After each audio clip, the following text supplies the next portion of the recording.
Recently, I was in China and I got to drive one of the most popular electric cars in the country. It starts at 16,000 US dollars, which is unbelievable. It's probably the biggest, well, not the biggest, but one of the reasons why they sold 50,000 in the first 4 months alone. And it's one of the most popular cars in China now, period. Now, I thought being this affordable, starting at a starting price of $16,000, I thought that'd mean it wouldn't be that good. There'd be some major compromises, but I was I was wrong. I think I was very wrong. What shocked me the most was this is actually one of the best handling cars I've ever driven. Hello, my friends. Welcome to the channel. I'm Sam Evans. You're watching the Electric Viking. It's great to have you with us. The XPENG Mona M03 went on sale in China about the middle of last year. And yeah, I mean, it's maybe the best value electric car that you can buy. And it's almost certainly the best value electric car that I've ever driven personally. This new model is the entry-level Xpeng vehicle. It has a different infotainment system, which is quite different to all other Xpeng cars. And it starts at 16,800 US dollars, meaning it's cheaper than a Nissan Versa, which, to be honest, is pretty rubbish in comparison to this. Now, guys, I should point out, if you want to, you can fast forward and you can see all of my review. This is an in-person review. I tested the car, drove the car. Not so much a car overview. There's plenty of overviews of this car on YouTube, but this is more me actually testing it, driving it through China, driving it on bad roads, on good roads, seeing how this vehicle actually handles, seeing if it's actually nice to drive.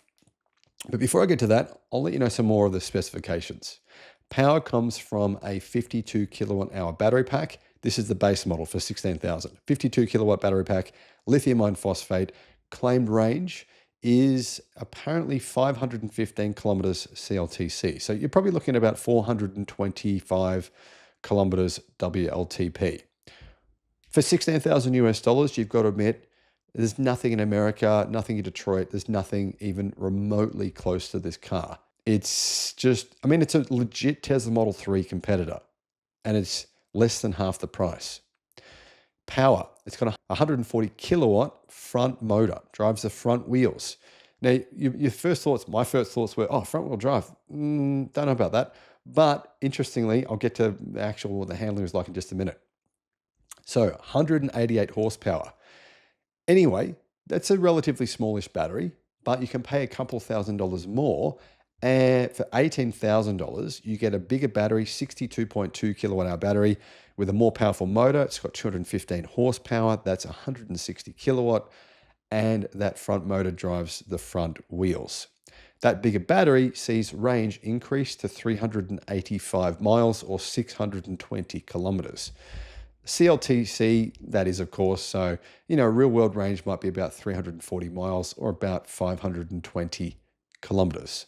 I mean, for that price, 18,000 US dollars, there's nothing like this car that I know of with that kind of range, the kind of handling and ability that this car has. Very easy to drive.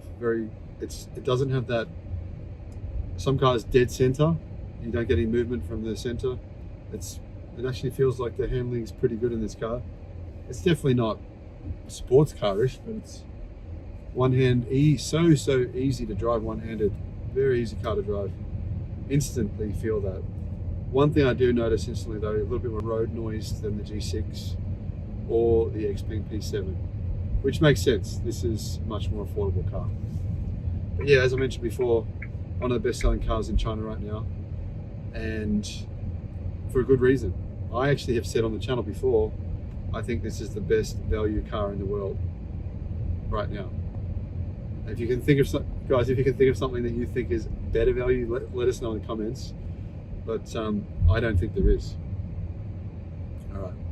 So we're driving in China now, but the Mona, I've been told, and I think Xpeng has said this publicly, it is going to be made as a global car. And that's great news for buyers because it will be priced around similarly to a BYD Seal. maybe a little lower even. I mean, these are a little bit more affordable in China than a BYD Seal. So that would be great for more people to be able to afford getting a good electric car. As you can see, it has the, I'm getting beeped at. The car didn't beep at me to go for the green light, so a little different to the G6. As you can see, it has the big central touchscreen in the middle. Screen for the driver, it's got a little one here, but it's nicely turned on. Yeah, I can see it. It's interesting. The screen here is not actually turned on, but I'm guessing that's a little driver screen for the driver. So we'll see if we can get that turned on later on.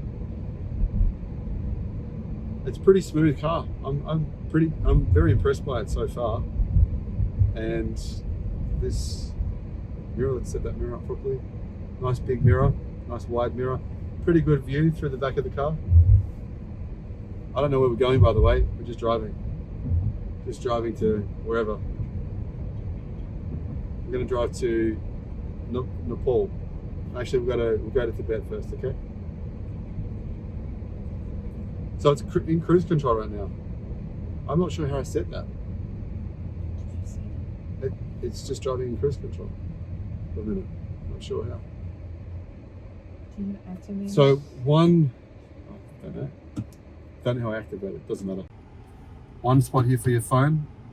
2 spots here for your drinks. I can feel it's a pretty hot day today, and we put the aircon on. It's coming out here. It's cooled the car down really, really quickly. You can see there's vents running all the way across the car. It goes all the way behind the screen even. Could be a good idea to keep that screen cooler. The interior of the car is pretty basic. It's obviously the G6 is more a luxury car in comparison. I actually would say the G6 is a luxury car.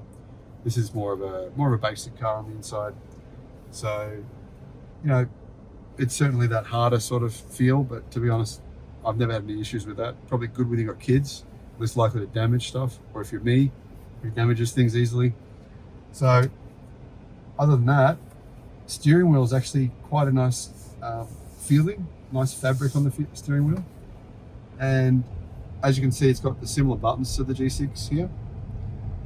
Buttons there and there. I don't really know what they are because I can't understand it. I'll see if that puts us in cruise control. Puts the music on. That's the music. That's volume.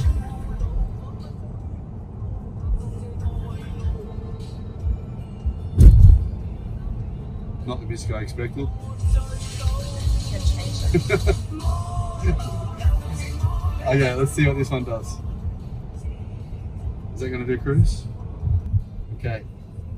That's, I think, put it in cruise control. Maybe.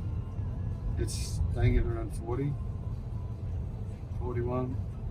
Alright, go slow down for this truck. So yeah, steering wheel buttons, I think it looks like you've got backwards and forwards. Oh, you can, oh, they're 4-way buttons. Okay, so they go 4 ways, left, right, up, down. And I'm going to guess that like the other Xpeng cars, you can program what these buttons do. That's the most likely scenario. Now this comes with a lithium iron phosphate battery. I think there's 2 versions of this car. The base model and the higher range, longer range model, they both get a lithium iron phosphate battery. I think it's about a 50 kilowatt hour size battery. Range in WLTP would be approximately 400 kilometers. Charging speed is a little slower because it's a 400 volt architecture.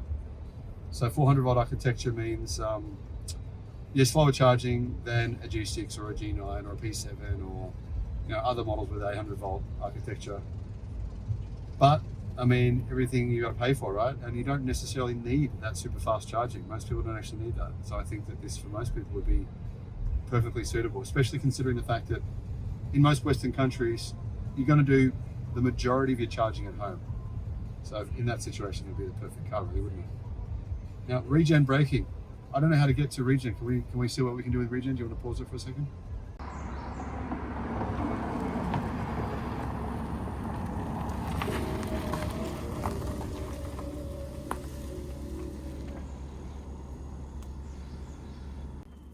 Okay guys, just been driving this on some back streets, front wheel drive. You can definitely feel it in the wet. You can notice that For the price that it is, it's a really good car. Handling is good.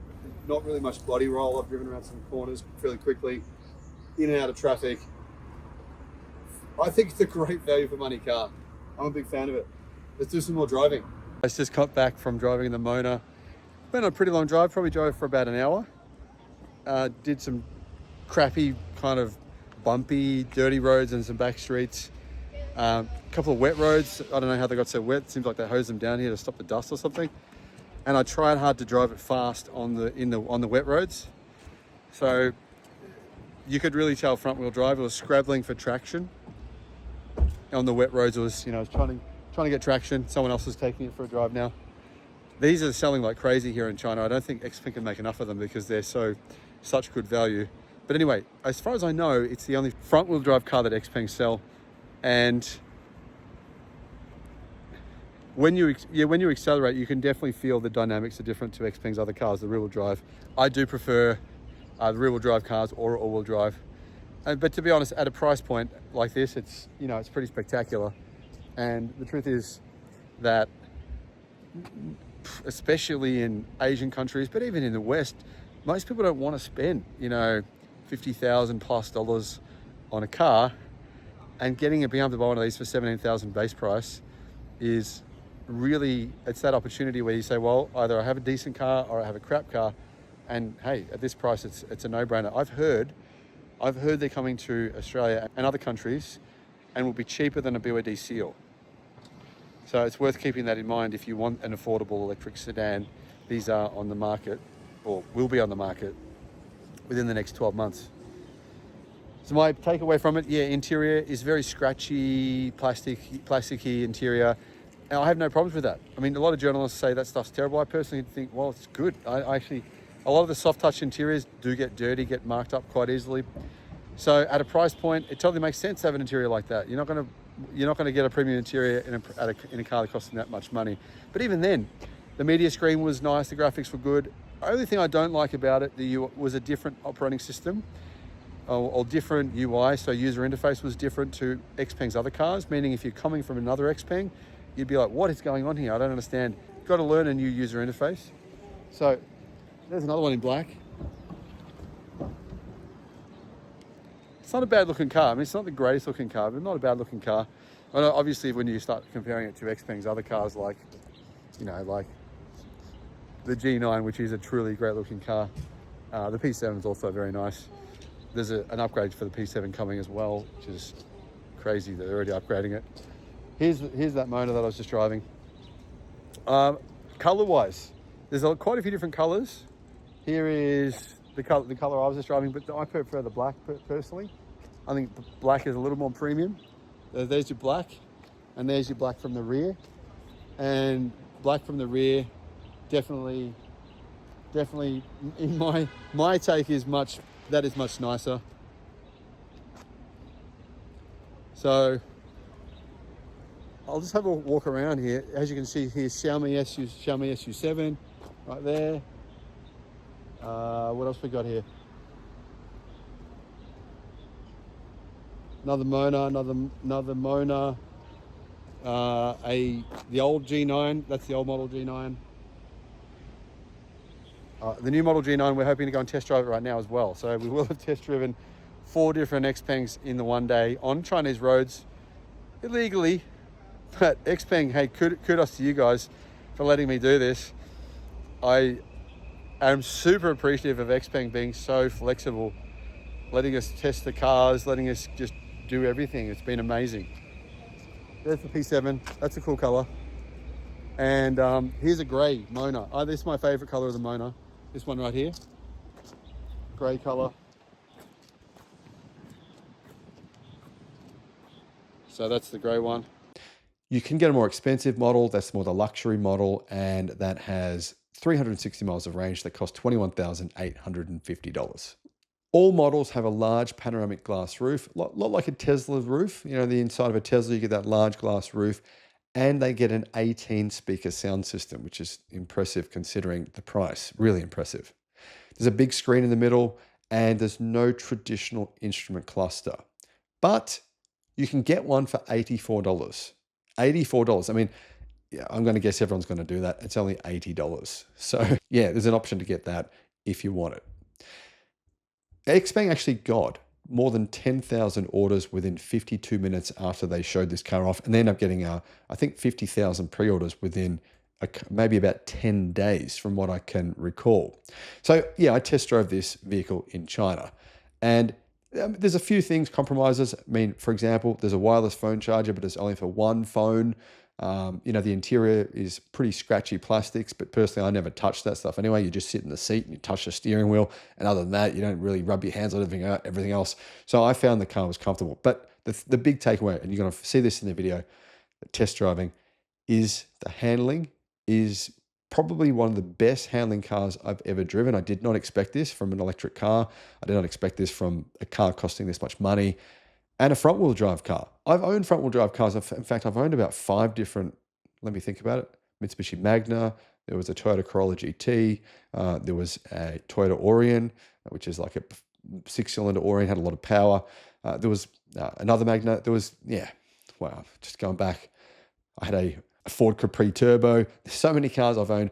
I actually think this handled maybe better than all of them, which, considering the size of this car, it's not a small car. It's similar size to a Model 3. It has a massive boot, way bigger boot. It's got that big lift gate on the back, meaning the boot is much more practical than a Tesla Model 3 boot, or, for example, a BYD Seal boot. It's got more space. If you open that back hatch back up, that little hatch on the floor, the boot of the floor, opens up massive amount of space. It's a really, really practical car for a sedan. You'd think it's not. You think it's a sedan. It's not practical, but it is.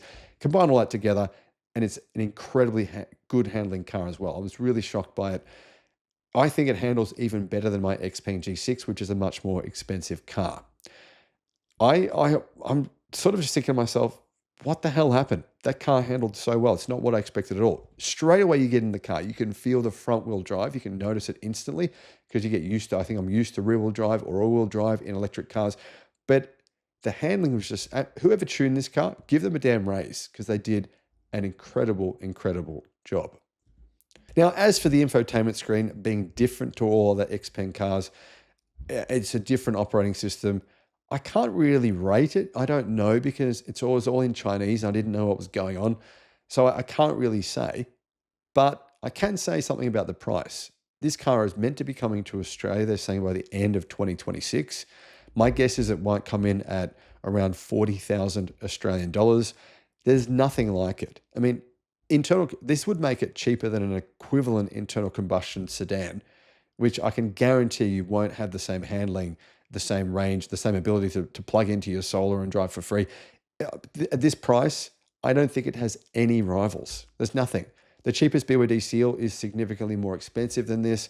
So it's going to be enormously successful. Well, I expect it would be, but who knows? It's true that people don't buy sedans that much in a lot of countries around the world, but this is a sedan with the practicality of a hatchback. I mean, it's got that huge lift back at the back. I'm a massive fan. I honestly didn't think I'd like it that much. I think the looks are a little polarizing, but in person, it looks much nicer than in the photos. I'm not sure why, but it does. So guys, let me know what your thoughts are, and thanks for watching.